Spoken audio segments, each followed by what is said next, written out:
Okay, this is a slightly different version of the exact same notes. It's the exact same images, it's just kind of shrunk and changed shape a little bit, but it's the same information, okay? So all of these organisms are all animals. So this box is representing the animal kingdom. These are plants, so this is representing the plant kingdom.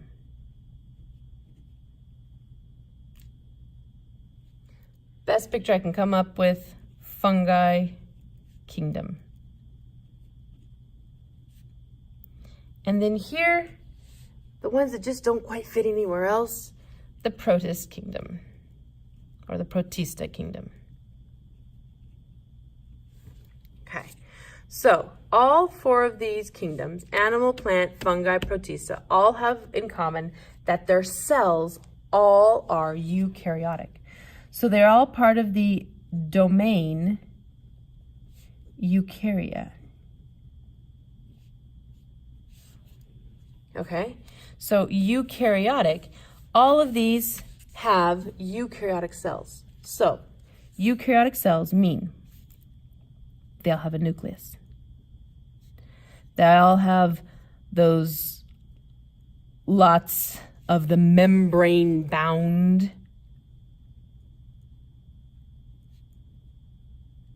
organelles. Okay, nucleus, lots of membrane-bound organelles. Okay, and they're the bigger cells. All right, these are the bigger ones. Complex.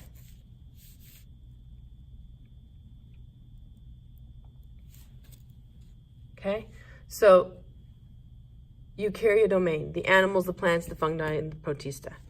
Now, we need to distinguish what makes an animal different from the other three kingdoms. What makes animals unique from plants, fungi, and protista? Well, it's a combination of traits. So, animal kingdom, apart from being eukaryotic, they are mobile, or you could say motile. Motile, same thing. Means that they can move. They can move. At some point in their life, look at these. They all move, they all move, they all move. Plants don't have legs. They don't walk away. They're stuck. Fungi, kind of the same way, not moving anywhere. Protista do move, but protista, remember, that's kind of like the other, the random, like, doesn't fit anywhere else category. All right? So they're mobile. Okay? And they are heterotrophs, which means they eat their food. Now, they eat their food, they digest their food. They are kind of like the hunter types, okay? There's also the vegetarians, of course, but heterotrophs, they have to eat and digest their food, okay? These are some really important things about the animals. Another thing that makes them very unique, well, not super unique, but all animals are multicellular. There are no unicellular animals. They're all multicellular. If it's unicellular, it's not an animal. Okay, plant kingdom. One thing that all plants do is photosynthesis, which means they are autotrophs. All right, that photosynthesis thing, the whole being green and taking sunlight to make their food, which means they don't eat their food. They don't have a digestive system. They do photosynthesis, okay? They're also all multicellular. There's no unicellular plants, okay? Fungi. Now, they look a lot like plants, but they're not green. They don't do photosynthesis. They are also heterotrophs. Oh. Back up. I forgot something very important about plants. They have a cell wall, but it's made of cellulose.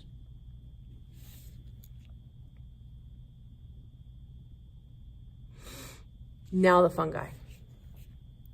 They are heterotrophs. But they don't just go out and eat anything else. They are decomposers. They eat dead things. Mushrooms, you will find them on dead logs, trees that have fallen over and are dead. They attach. And then they let out these little tiny roots. They don't have a mouth, do they? There's like no mouth and like digestive. They do have a digestive system. Those little tiny roots, if you pull one out, they have these little tiny little root type things. That's their stomach. It actually releases digestive enzymes, digests what's ever around them, and then reabsorbs the nutrients. They have an external digestive system. So cool. So they don't need a mouth and I chew it up and swallow it and stomach to digest. This is their stomach. They digest externally and then reabsorb. Okay? Another thing about fungi, all right, they don't have the motility thing that animals do. They don't have the photosynthesis thing that plants do. But they do have a cell wall. Their cell wall, however, is different. It's made of something called chitin. Looks like chitin, whatever. And then the Protista kingdom. This is you can't call it an animal because it's a single cellular. You can't call it a plant because it's single cellular. You can't call it a fungi because it's not a decomposer or it's not got a cell wall of chitin or something. All right? These don't quite fit into the other three kingdoms because it's missing one of these traits. It might have the other two, but it's missing the third one. Okay? So the Protista kingdom. They're kind of like, it doesn't fit anywhere else, so we're going to call it a Protista. Okay? So we have a mix. We have heterotrophs and we have autotrophs.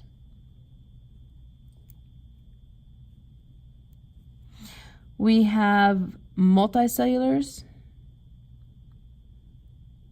and unicellulars. But to be honest, most of them are unicellular.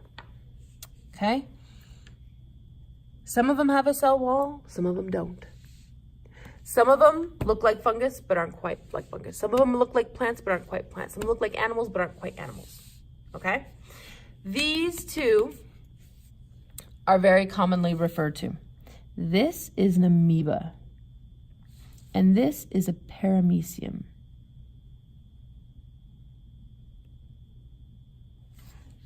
Okay? Amoeba and paramecium are more like categories.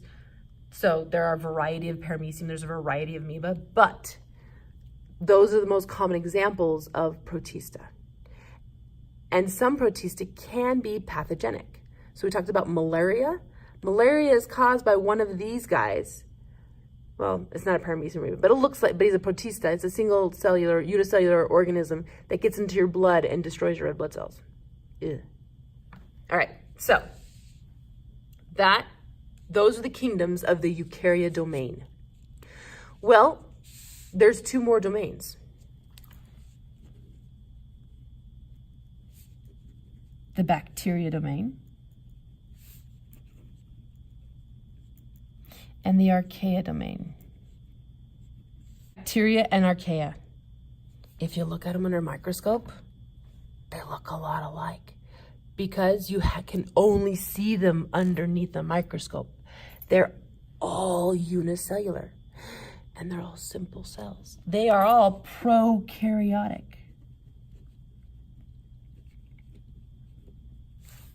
Okay? So both of these domains are prokaryotic. This domain is all the eukaryotic. Bacteria and archaea are actually very, very, very different, even though they look so similar to us under a microscope. But the scientists that really, really know them are like, whoa, these are like super uber different. Just as different as plants are from bacteria. Just as different as animals are from archaea. They are different from each other at the cellular level. So we give them their two separate domains. But interestingly enough, they were originally classified within the same, with separate kingdoms. So we still have, oddly enough, the bacteria kingdom within the bacteria domain. And the archaea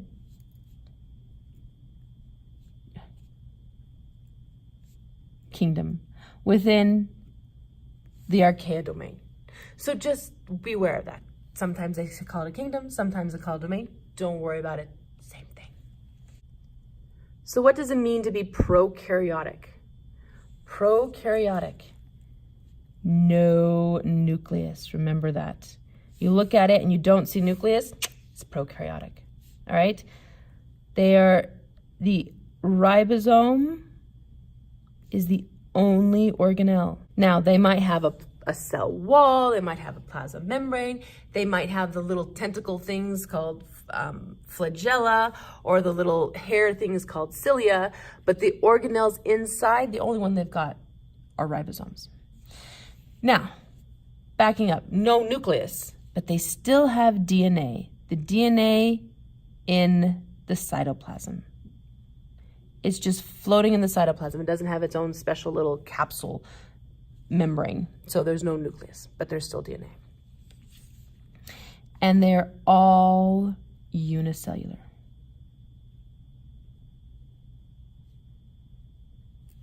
Okay? Most of them, like I said, other structures include flagella or cilia, cell wall for protection. Okay, they've got all these other features, but they're all unicellular. Simple in structure. Simple structures. All right, so now let's focus on the bacteria domain, or the bacteria kingdom, however you want to call it. So what do you need to know about bacteria? All right? Some are pathogenic. All right? That's bad. They cause disease. All right? So the pictures over here are actually some pathogenic one. All right? Commonly known as staph. All right? The full name is Staphylococcus. All right? Commonly known as Streptococcus. All right? This one is S. pneumoniae. This is what gives you pneumonia.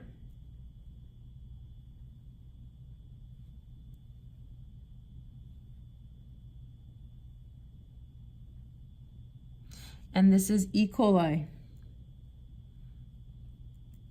which is short for Escherichia coli. Okay? So these are some of your not so good pathogenic disease-causing bacteria. But there's some good ones too. Some are helpful. Okay? Some help with your digestion, and some help with your immune system. There's one that even helps you make vitamins. Like you can't make vitamin K, I think it is. It makes it and then you absorb it. Go figure. Okay? And many are decomposers, which is good because if there was no decomposers, our planet would be covered with dead things. Gross. Okay? So many are decomposers. So that's your bacteria kingdom. Now, your archaea kingdom. They're a little bit different. They're often referred to as extremophils.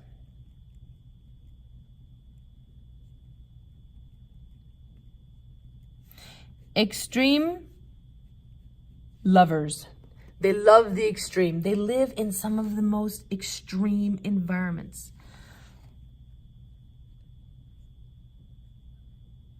Now, I can't say this is true for all of them, but for a lot of them.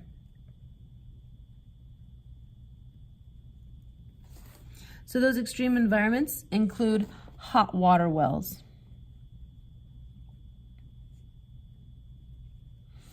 and the most classic example is in Yellowstone National Park.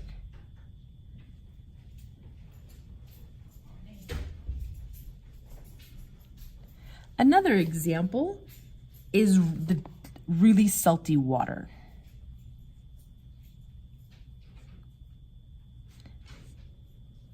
like the Dead Sea. Nothing else can live in these places. That hot water, it's almost the temperature of boiling water. You go over there, you put your finger in, and it burns like crazy. Okay? Extreme environment. No, it was fascinating when we found something living in there. We didn't think anything could survive in there, and we found those. Dead Sea. It's got so much salt in it. There's nothing alive in there. At least we thought there was nothing alive. And then we find these things. Okay? All right, another example.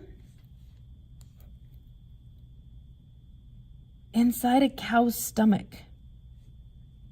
Oh my gosh. Anaerobic environments. There's no oxygen inside a cow's stomach, but there they are. Producing, no problem, loving it. And they produce methane. Methane is a flammable gas.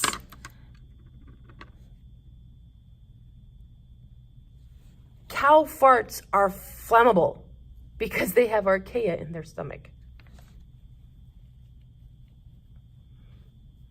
Okay, so archaea compared to bacteria. They're both unicellular and simple in structure, but they kind of have very different sort of things going on. There are a few archaea that are pathogenic, okay, but not a lot. So, organization of the kingdoms, the organization of life. Why do we want life organized? So that we can understand it better.